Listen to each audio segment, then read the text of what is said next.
আল্লাহ সুবহানাহু ওয়া তাআলা বলছেন ওয়া রাহমাতি ওয়াসিআত কুল্লা শাই, আমার দয়া প্রত্যেকটা বস্তুর মধ্যে রয়েছে। আকাশ জমিন এর ভিতর বাহির, জীব বস্তু জড় বস্তু যা কিছু আছে সব বস্তুর ভিতরে আমি আল্লাহর দয়া আছে।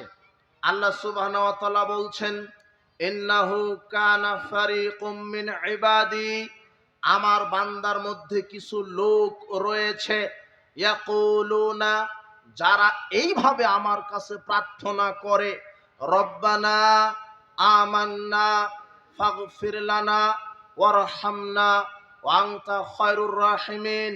প্রতিপালক, হে আমাদের প্রতিপালক, আমরা ঈমান এনেছি, আমাদেরকে ক্ষমা করেন, আমাদের উপরে রহম করেন। আপনি রহমদের ভিতরে, দয়ালুদের ভিতরে শ্রেষ্ঠ দয়ালু। আল্লাহ